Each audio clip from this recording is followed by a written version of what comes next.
When we get up in the morning, along with coffee, toast, and cake. If you're like the old Stone Roadie, you like to wake and bake. Now let's join Craig, Reed, and Griff Martin as we head out on the road. So sit right back, buckle right in. It's the Wake and Bake Morning Show. Good morning, everybody. Time to rise and shine. I'm Shelby Barrett, the Stoned for the STONED Roadie Show, and it's time to wake and bake with Craig Reed and Griff Martin. The STONED Roadie Show, podcast 187, Wake and Bake, the Morning Buzz, episode number 67, action. Alrighty then, fellow Earthlings, looky here, it's Monday morning, June 21st, 2024, and my name's Craig Reed, aka the Stoned Roadie, and this is my co-host, the rocket scientist, Griff Martin. So what do we got going on this fine Monday morning there, Griff? Greg, the great thing about Monday morning now is I don't have to go to work anymore, and I like that. Me as well, yep. Yeah, I used to hate Mondays, and now all you guys that are on your way to work, you're thinking about, damn, those lucky bastards, they don't have to go to work. Well, we're kind of working now, but it's fun work. But, yeah, you guys keep going because you need to pay your taxes so we can get our Social Security checks, right, Craig? That's right, yeah. Yeah, But we don't want to rub it in. That's why we're on here trying to help you guys on the way to work have a little wake and bake. But we got some pretty cool news. I've been talking to Sally Arnold, and I believe she's going to be coming on this Friday morning.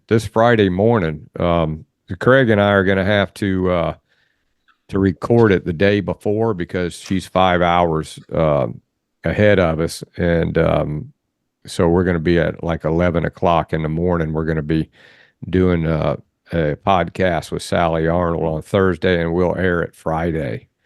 So, and I was listening to an interview that she did, and she was talking about when Gary, after the plane crash, called her up and said, hey, we kind of want you to be our manager.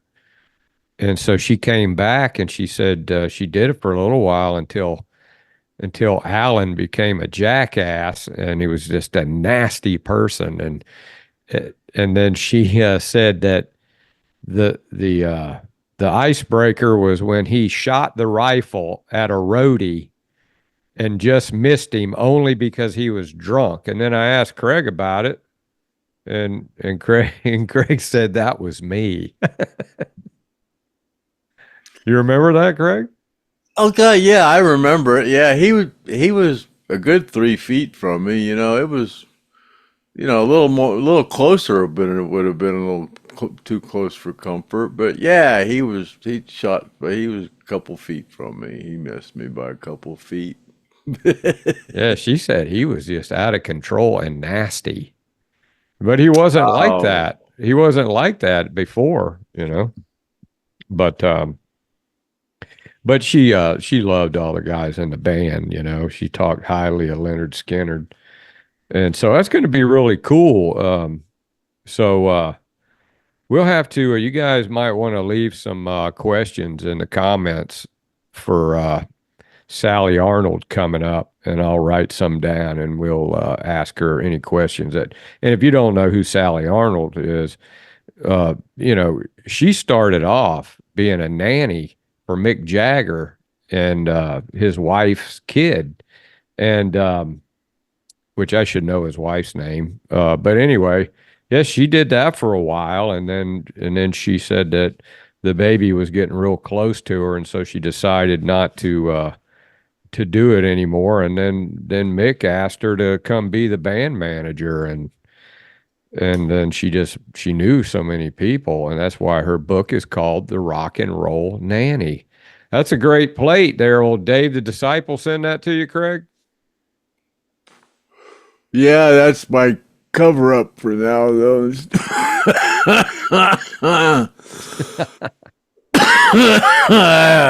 So this morning, I thought that we would first off talk a little bit about an interview that I heard Gary Rossington and Leon Wilkerson was on, and then we'll read a little excerpt. We'll go to the Lynyrd Skynyrd library, and I've got a chapter, not quite a chapter, but a few pages that I want to read out of here concerning Artimus Pyle, and I find it pretty interesting. Paul Abraham talks about how Artie actually left Lynyrd Skynyrd, the post-plane crash, Lynyrd Skynyrd, and it's really a great different spin on things with Artie, and and I was listening to an interview that quite a while ago with Gary Rossington, and it was not too long before Leon Wilkeson died. And Craig, what I didn't know, when Steve Gaines first joined the band, they only played like 3 shows, and then they went to do live at the Fox. And that was like a big deal because it was like to save the Fox Theater, and it was a live recording. And I didn't know that that Steve Gaines unplugged his guitar for a lot of that. He wasn't playing. What? That's bullshit. That's what he said, yeah, in the interview. Who? Gary said his guitar was unplugged. I don't remember that at all. Yeah, that's what it said. What interview was that? It was one that I heard that was Leon Wilkeson and Gary Rossington, and it was like a bundle of a bunch of interviews from one guy who was talking about it, and they also were talking about when Steve's guitar was never unplugged. He was always plugged in. I don't know. They what said that he only played a few songs and that he was up there pretending he was playing. No, that's bullshit. Yeah. Okay. Well, Yeah, Gary must have been high. I don't believe that interview. That's bullshit. I mean, Yeah, that was what Gary I must have said. been really stoned if I thought Steve was playing and he wasn't. you Yeah, know? it's because he didn't know all the songs yet. Is what I he mean, said. that's bullshit. I was the guitar roadie then. My God, Gaines had successfully introduced her guitar-playing brother, Steve Gaines, into Lynyrd Skynyrd only 3 gigs before it was time to roll tape for the Fox Theater recording in Atlanta. Gary Rossington follows Leon Wilkeson. Steve Gaines was just getting worked into the band then, too. He hadn't been with us a long time. No, a lot of songs he didn't know. He was only with us a week or two, and he had to sit out. I remember. He had to sit out and then turn his guitar down and fake like he was playing. And he didn't even play on a few songs, and then some he did play that he knew, you know. Well, he hadn't learned them. He could have played and jammed on them, but we weren't that kind of band. We wanted it tight. So we made him turn his guitar down. We didn't want him to look goofy, so we just said, pretend like you're playing. If you don't know it, but turn your damn guitar down. And then they were also talking about, which another thing was, I was in Muscle Shoals, and I went to that recording studio, and they have a tour in Muscle Shoals. And the guy that gives that tour was talking about the first time Billy Powell ever played, and he made it sound like it happened at the recording studio. And Gary was telling the story. It was, he said that Kevin Elson was a sound guy and Billy Powell was a roadie. And the band was playing at Bayview High School. And it was raining outside, and they couldn't load up their equipment.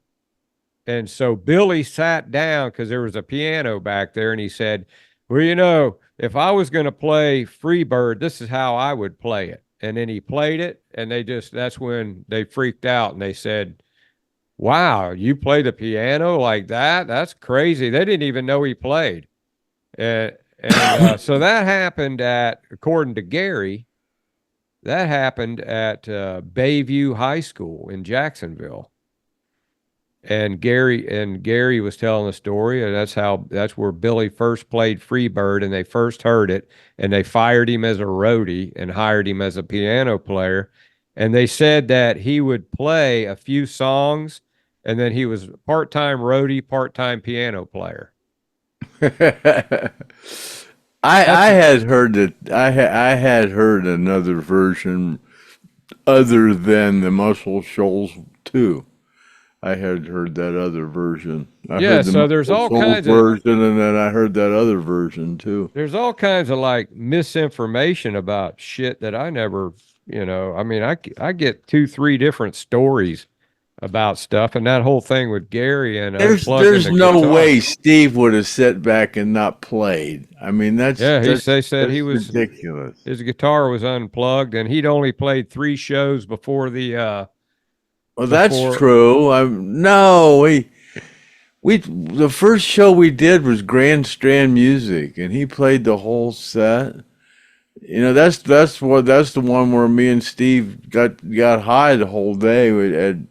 After he got up and played, when Cassie got him up on stage, they got, I don't know the whole story, but they sent him a tape, and they just said, learn the tape. And then he showed up at Grandstand Music, and that was the first show he played, and he played all those songs. So you're saying that when he did live at the Fox, he knew all of the Skynyrd songs? Yeah, he played all that stuff. Gary says he didn't play all of it. Oh, that's bullshit. Then they were talking about when they were in Jacksonville back when disco started.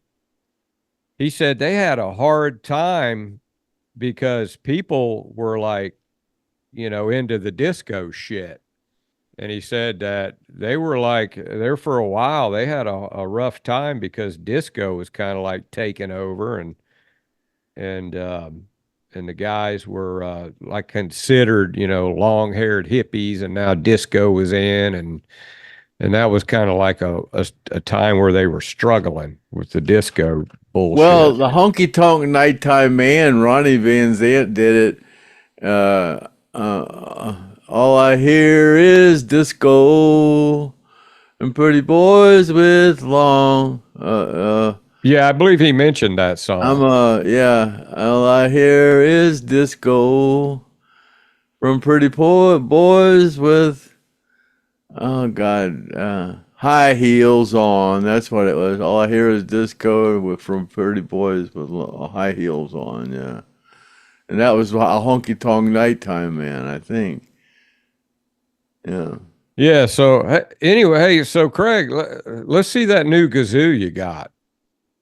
Oh yeah, yeah. I got this. Got it. It says Dean Carl, Music Valley Drive, Nashville, Tennessee, and that's where it came from. And it's actually a kazoo. It's a blue kazoo. A liberal kazoo. Yeah, but had it backwards. but you put this thing here on it, man, it makes it a wazoo. It's like, oh, it's a wazoo.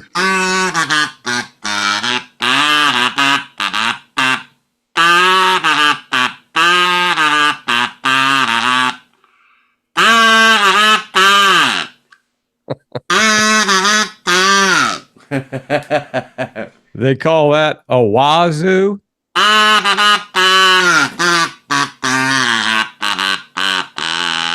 Yeah, it's a wazoo. They named it that because somebody might say, man, stick that thing up the wazoo. But it'll work, but it's not a horner.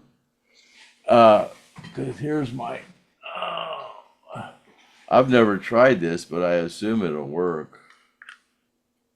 Yeah, there's my normal one.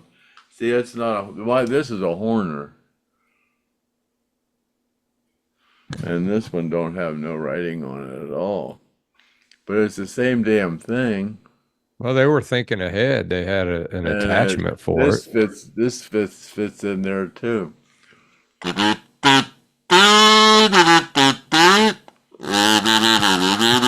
Yeah. Anyway, yeah. Yeah, so anyway, that's just a couple things, and I wanted to ask you about that thing because I kind of didn't hardly believe that Steve Gaines thing either, man. That was kind of messed up. That's bullshit.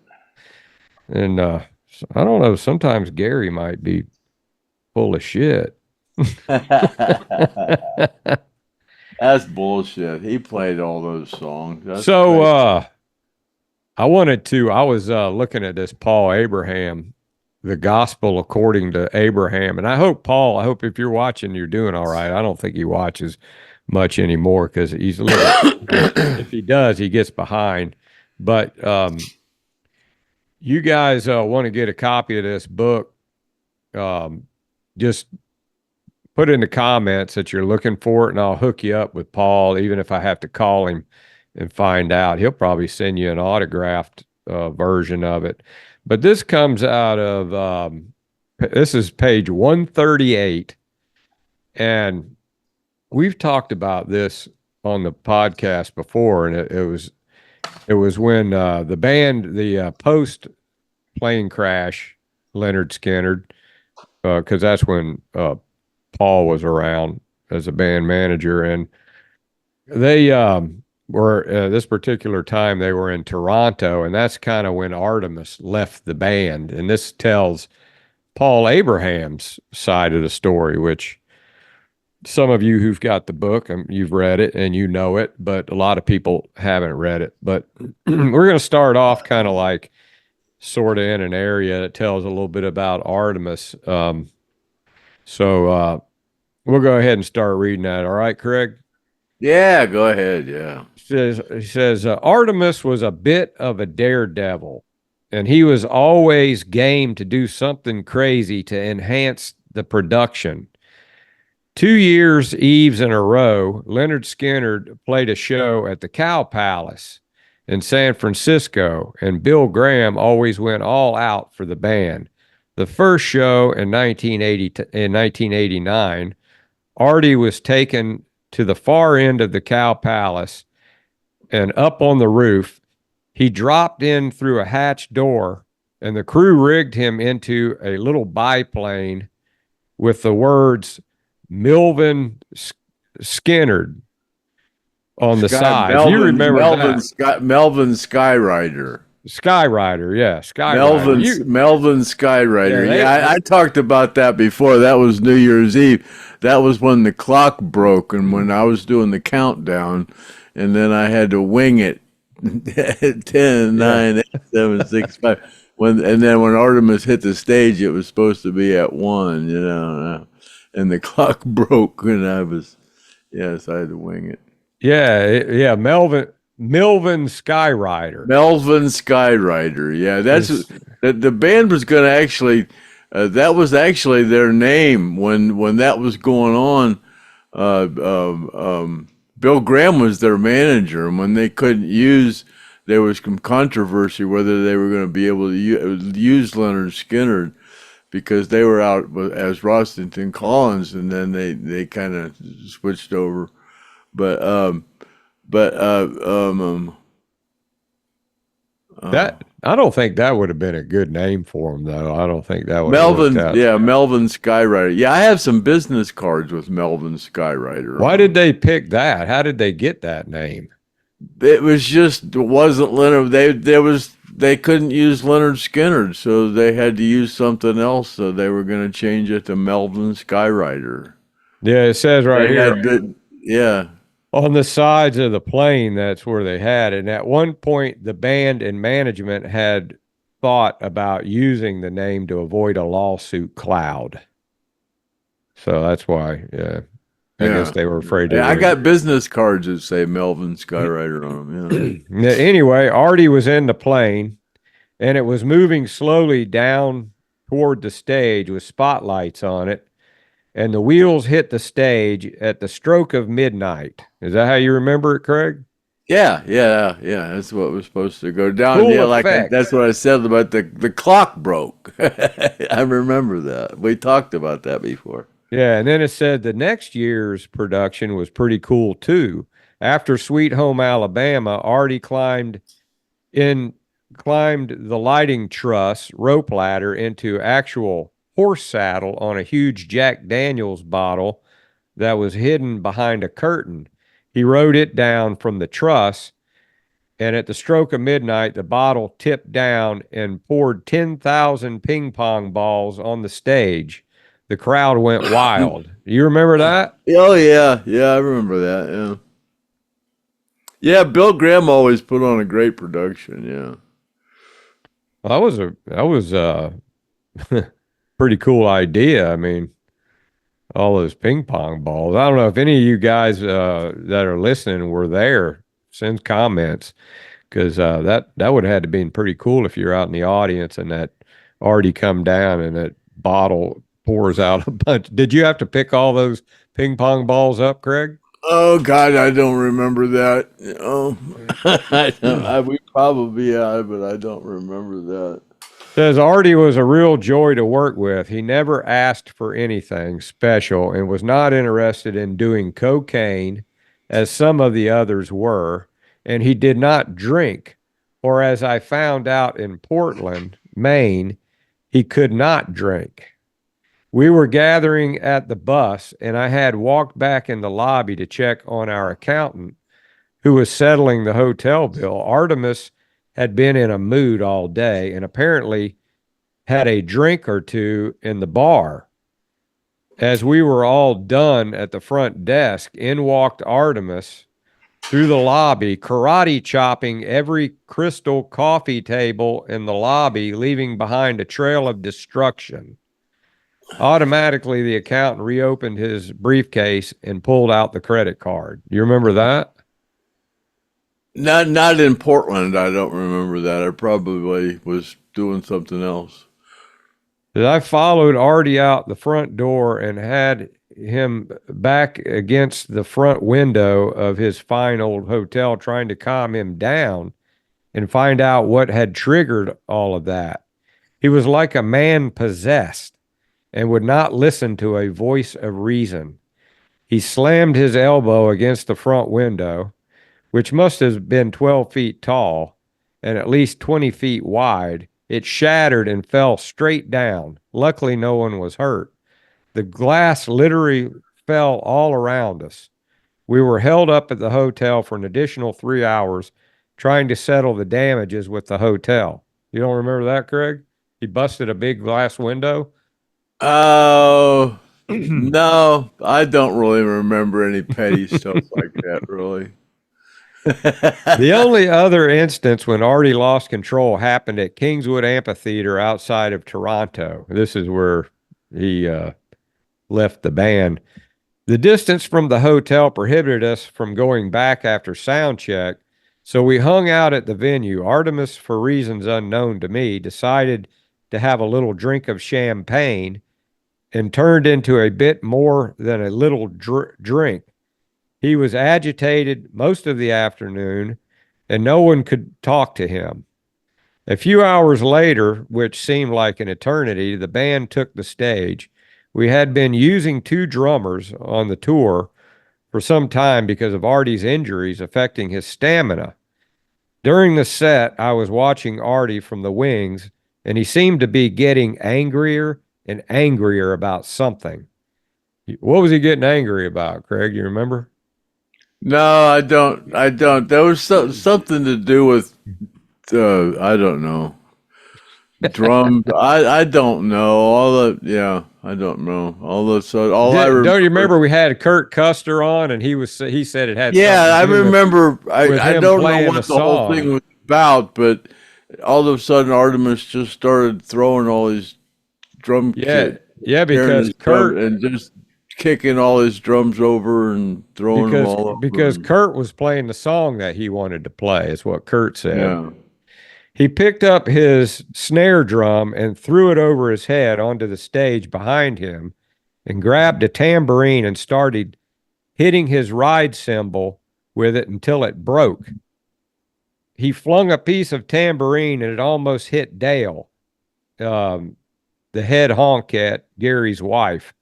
Gary looked at me over his shoulder and made the head motion that told me to get Artie off the stage. So I guess you saw that. Yeah. I ran out to his drum riser in the middle of the song, grabbed him from the back, and bear hugged him off the stage. Kurt Custer, our second drummer, hopped up on stage and never missed a beat. Artie tried several times to go back, but by that time I had help and he succumbed. So I guess maybe you were part of that, trying to keep him off. There was quite a few people there, trying to get Artie off the stage and back to the dressing room area. Yeah, I remember that. He said, he and I sat on a slope behind the stage as he cried and ranted as the band played Saturday Night Special. He cried that it was his song and he didn't get credit for it. So that's what it was. I knew Ed and Ronnie had written the song, but you never know the circumstances surrounding who was in the room at the time. After the show, it was a logistical nightmare trying to get everybody on their respective buses and back to the Four Seasons in Toronto. After we finally arrived at the hotel, I went to my room to pack for overnight bus ride to our next city. I got a phone call from one of the crew saying that Artimus was trashing his room, and Johnny and Gary were trashing a suite. It was all hell breaking loose for the Skynyrd boys that night.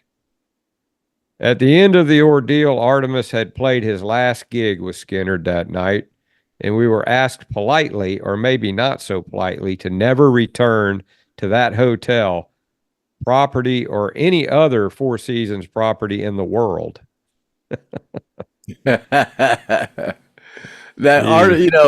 Artimus felt like that was his song because that was the first song that he recorded. He recorded that song to do this for the movie The Longest Yard. That Saturday special was in The Longest Yard, and he recorded that. He recorded that song. It sounded like he shouldn't be drinking. No. Was he? Yeah, he had that incident over in England too, where the Lady Lambtons at Lady Lambton's got into the wine cellar and got intoxicated. Yeah, we talked about that one before. And then he ran out there, and the lions could have ate him, but you couldn't find him. Yeah, and then he finished up to say, it was a sad night for me because I really liked Artimus, but he had a vendetta of sorts against a couple of band members, and he lost control. And I say, so freaking what? Who in that organization had not shown his or her ass at one time or another? It shouldn't have been written off and forgotten. Artimus should still have his gig, even after the crazy choice he made. He deserved the right to lose it every now and then. All of them did. So did I. The saddest part was, as we were pulling out of the hotel parking lot, I saw Marshall Pyle, Artie's youngest son, inside the glass door of the hotel watching us leave. That was August 2nd, 1991, and I haven't talked to Artimus since that time.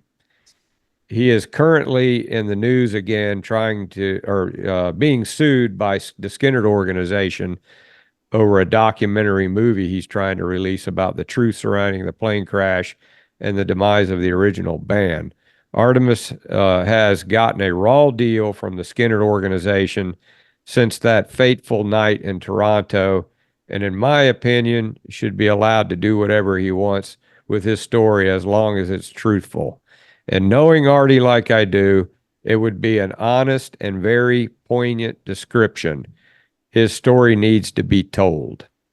So I didn't want to finish up without reading that part, because that's how Paul Abraham feels about Artie, and I'm sure he loves the guy. So yeah, that's the deal that happened in that. So any comments or questions are welcomed. And Craig, did you said that you had another donation and you wanted to talk about that or something? Well, yeah, You're starting off a new round.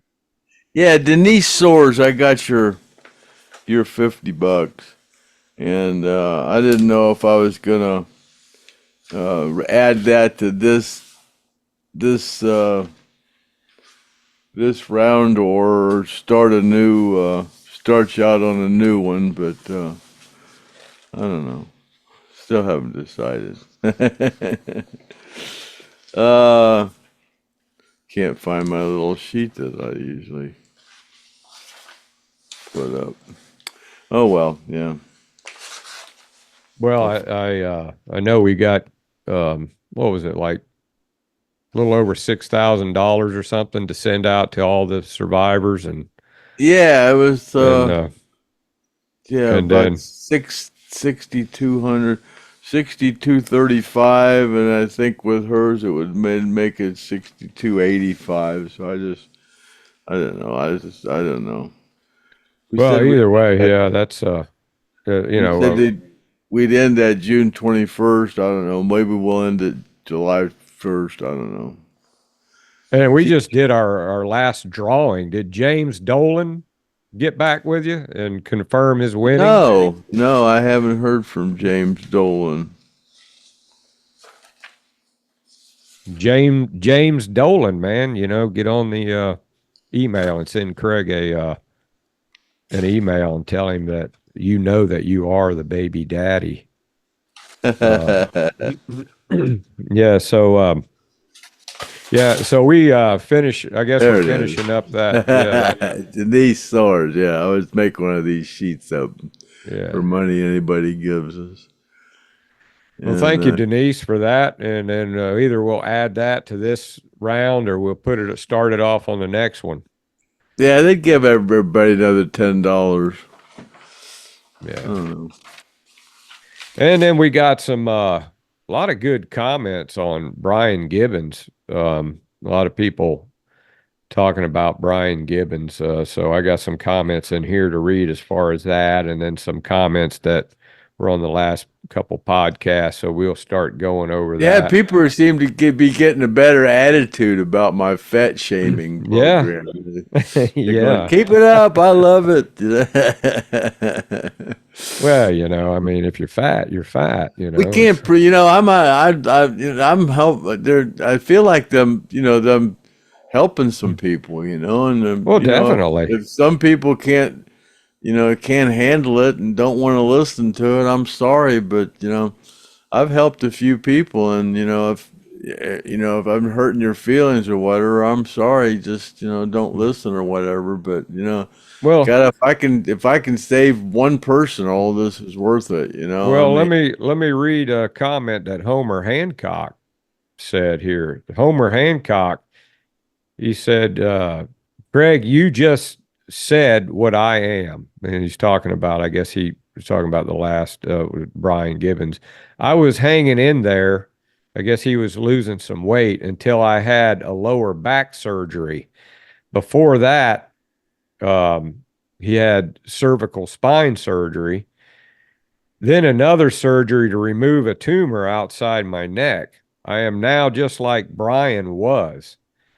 That's why I'm 233 pounds. And I think he's a short guy. I think he said he's like only 5'3" or something. I could be wrong about that, but he says he's feeling inspired. And he says that it's kind of helping him out, that I think you ought to get in touch, Homer, man. Get in touch with Brian. And man, that guy will help you out, if you want to, or call Craig. Craig's not really a jackass on the phone like he sounds like on the podcast. When you're hurt like that physically, and you're gonna blame it. You're heavy, and you're gonna blame it on the fact that you can't move. It takes a lot of soul searching to to give up that attitude and go, man, I just can't lay around and feel sorry for myself and eat, I gotta, and that's what Brian did. I lost 160 pounds, man. That's two people. That's one person at least. That's twice. That's double what I lost. God, Yeah, I mean, I can't imagine being twice as fat as I was. And Homer, I was miserable. Homer, you're only 233 pounds, man. You can do that. And I was approaching I was 240 when of course I was 6 foot, but yeah, I was 240. And I remember when I got ran over by the car on my bicycle and I had all these injuries.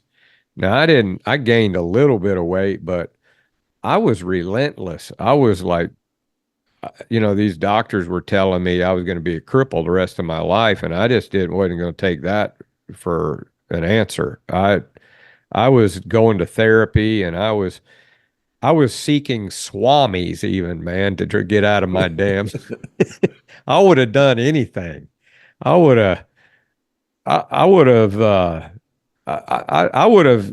probably would have eaten a white dog shit turd if I had to.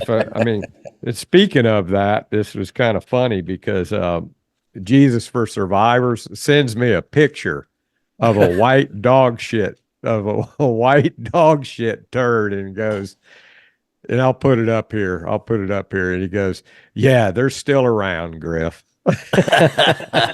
And he's here in Ohio too. He's down in Columbus. Yeah, so he found a white dog shit turd and took a picture of it. So yeah, I'm gonna put it up there so you guys can see that. But yeah, but my point is, man, Homer, you can't give up, buddy. You gotta don't listen to the doctors because they're full of shit. All they want is your money. They want to put you on medicine, and they want to tell you how you're never going to be right again, and don't believe them because, the Almighty is the only one who can make that decision for you. And spine surgery, I had back surgery, and that is a bitch. I didn't like that at all. It kind of like throws you into a depression. So hang in there, man. For most people, their doctors are right. That would be the scenario. I mean, people just look for any excuse just to give up, seems like, Well, after what I saw Brian go through, if he can make it through there and be okay, man, I mean, that guy went through hell. I mean, he had a knee replacement. He had 2 hip replacements. He had a couple, 3, 4 neck surgeries. He fell down. Now he's hurt his shoulder, and he comes on here and he acts like he's, ready to go out for I just saw a couple weeks ago he had his damn backbone was sticking out of his skin. Yeah, and he's got a great attitude. That was just not long ago. I mean, talk about a guy who's got some. That's a guy right there who's just full of positivity. And he, he did get a little head start because he was on the divorce diet. That'll spring you. That'll start you off right. So, but yeah. So anyway, hang in there. You'll be all right. And then let's get back to some of these other comments. Oh yeah, we were talking about that kazoo. I guess, see, Ketone says, don't forget crosstown traffic. Hendrix played the kazoo. Is that true? God, I didn't remember that. I don't know. Yeah, I'll have to go listen to that. Crosstown traffic, and he plays the kazoo in that. All right, Ketone, we'll check that out and get back with you. Oh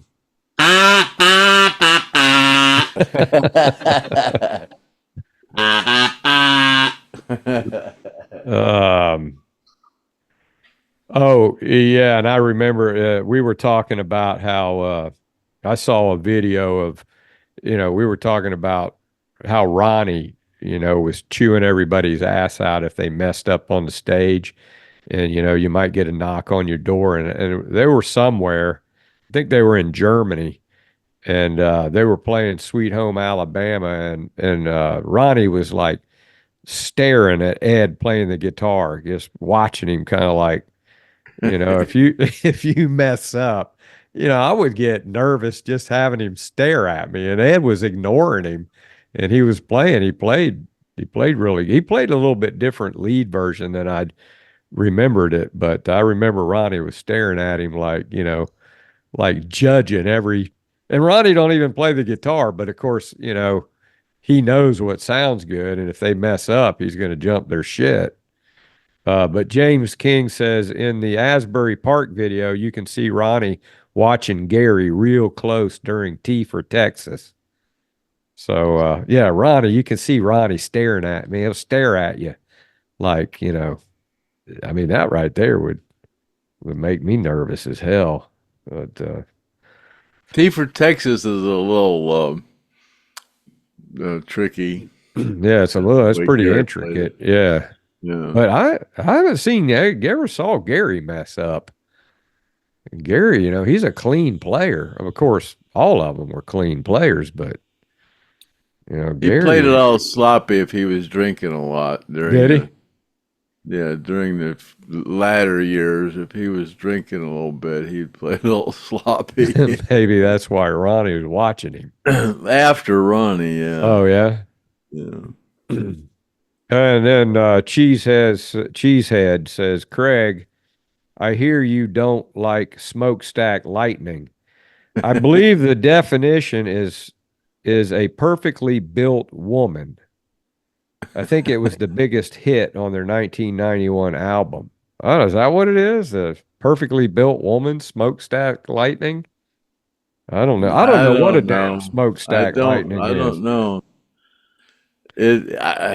Apparently, there's been a few bands write a song that had smokestack lightning in it, but yeah, I didn't understand. I just remember Craig telling me. I don't get it. I don't know. And somebody said, "Hey, name that bong smokestack lightning," and I said, "No, because Craig hates that."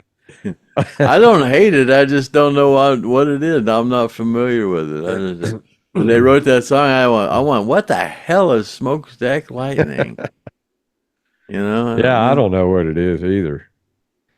And then Cheesehead says this is the only show where you have a drawing where you have a 25% chance of being an auxiliary winner. Yeah, that's true. But no more drawings for a little while. We're done, right? We're we're gonna have one this Friday. Oh, are we? Okay. Yeah, we're gonna keep. Well, we still got stupid shit to give away. I got some. Okay. All right, you heard it. Craig's the boss. If he wants to give shit away. Yeah, we'll give shit away. I said we'd give stupid shit away all spring and summer. So. I got all kind of stupid shit we can give something away. Yeah, like we're going to give those bongs away coming up. Dave Neese says, name that bong. Give me back my bong. Then somebody's asking, any update on the book that Ed was writing? Yeah, I have to send Ed's wife a message and see if Sharon's what's up with that. Because that's a good point. I sent her some pictures. God, I don't know, a while back. I thought I wonder what's going on with that. It takes a while to put all that stuff together. I guarantee you that'll been a while. I sent her some pictures. That'll be a great book. Let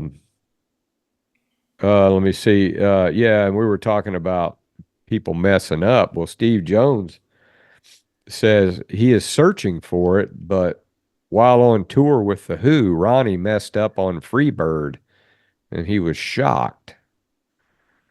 So that was before you, right, Craig? That was before you? Yeah, that was before me, yeah.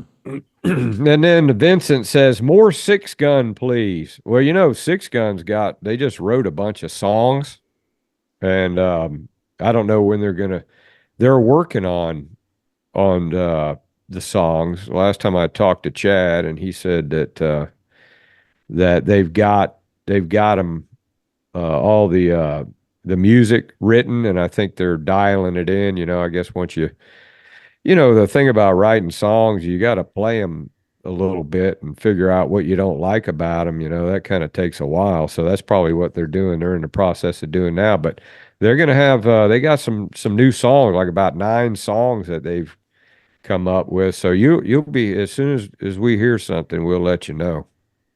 Let me see here.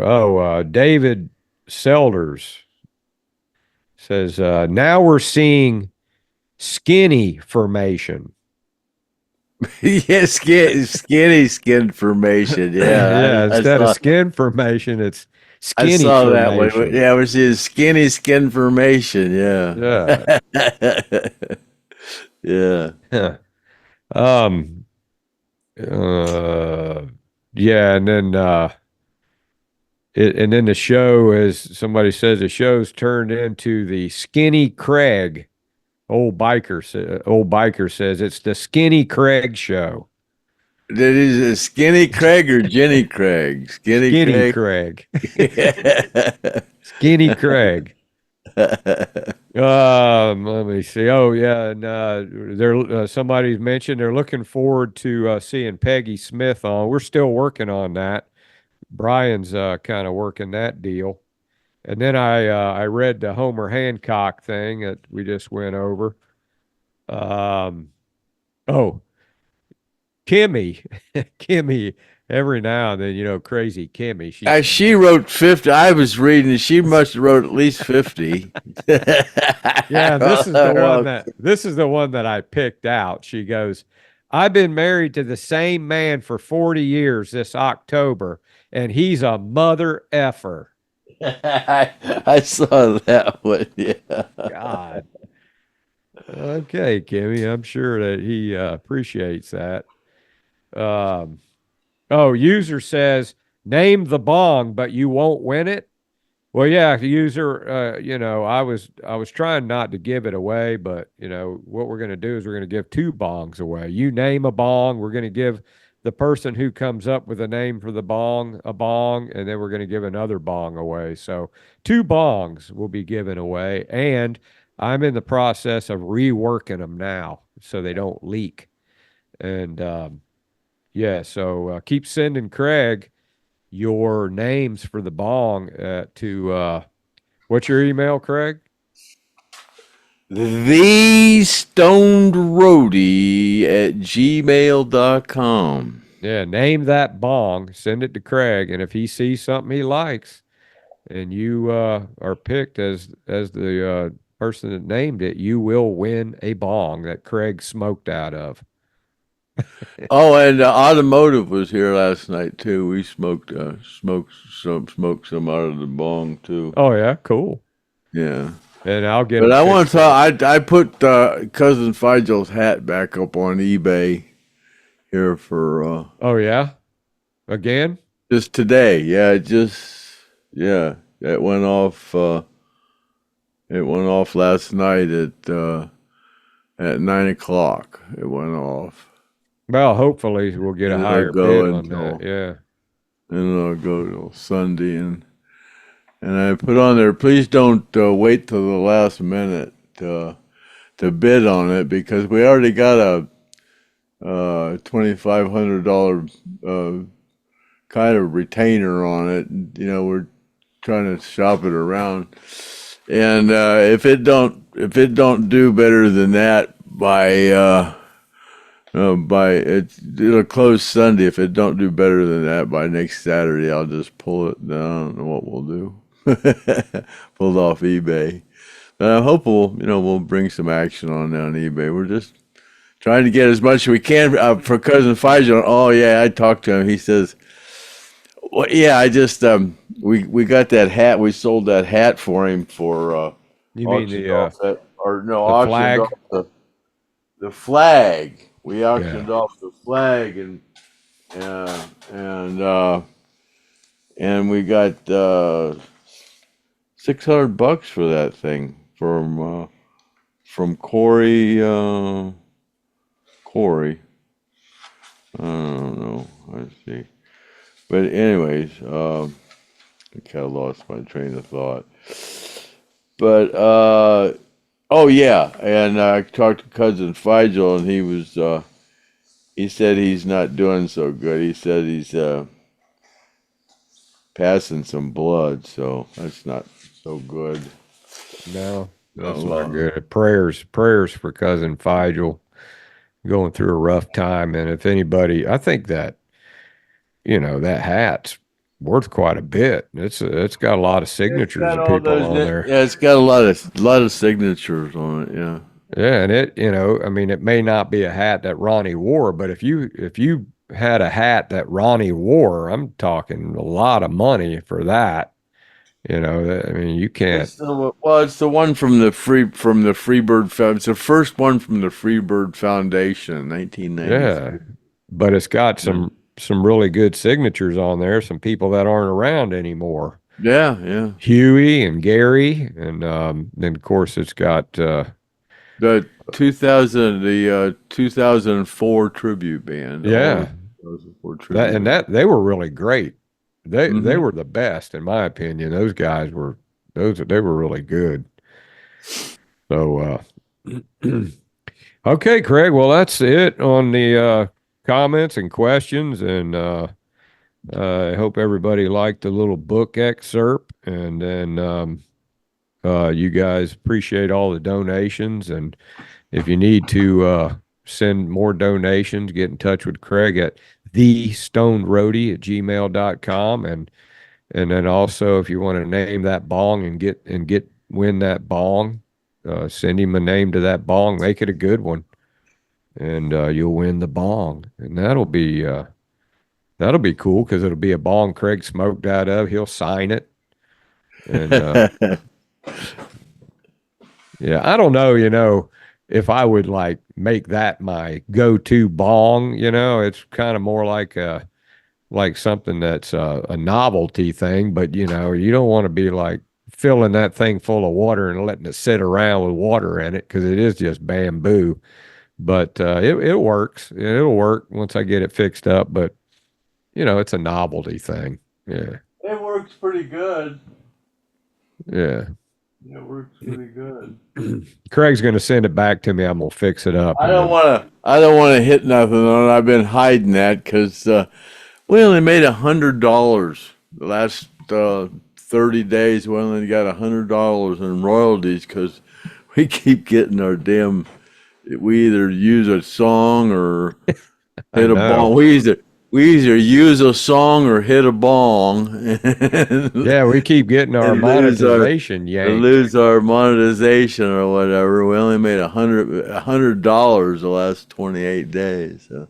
Yeah, we ain't doing too good on the subscription side of this, but they only gave us credit for getting 20 more subscriptions in the last 30 days. I think they take more away than they give us. No, we're still on the positive side, but that's rude how you're killing our prescriptions there, YouTube. I mean, we probably lose our monetization for talking about it. Who knows? But yeah, and if anybody's looking for stickers and posters, I got some Hell House posters that Craig and Gene signed. I've got some band caricature posters that Gene signed, and I got stickers. And those will help me doing on the road, because I want to be doing some more on the road. But, it's kind of expensive, and I need to finance it somehow. So I'll put up the contact information if you guys want to buy stickers and posters. And I also have some of these. Let me show you what I got. I think Craig's got some more of these too. These are lighter knot sticks that Gene gave me a big tree trunk of lighter fat wood that came from the Hell House property, and the tree was it was a pine tree that was growing right beside the Hell House, and I cut it up into these little chunks, and I got a whole bag of these things here, and Gene Odom signed them all. I got a picture of him signing them. So I can get you guys send me an email if you want one of these. We'll talk about, I don't know what I'm going to sell them for, but they're pretty cool. And when they light them, if you light it, it'll light, because it's fat wood, it'll light up real easy, and Freebird will come out of it. You'll hear the song Freebird coming out of it when you light it. I guess because it soaked up all that music, when it was growing. Griff gave me a dozen of those, the small ones. They're just this little square, like 3/8 by 4-inch square, 3/8 inch, like a pencil, and then 4 inches long or something like that, and pieces. And I sold a dozen of those for $50 a piece, and then I've sold a couple on eBay. And I've sold a couple of those longer pieces. And when Griff told me that he lit one and he could hear Freebirds in the smoke, I wrote up a document of authenticity with when I sell them, and I said, when you light them, you can hear Freebird in the smoke. So I told Griff, I forgot about that. I told Griff, I said, this week I've got a piece of that. And I'll this week, that's what we're giving away. That's what we'll give away this Friday. Okay, cool. Along with, I don't know if I'm gonna start giving away quarters, or I'll still give away $50. That maybe we'll make quarters this summer, bicentennial quarters that were on the plane. We'll make that the summer giveaway, and the first one the first little thing we'll give away is a piece of that knotty wood. Give away a bicentennial quarter and with a document, a piece of that knotty wood with a document that says if you light it, you hear Freebird in the smoke. Stupid shit. Just stupid shit.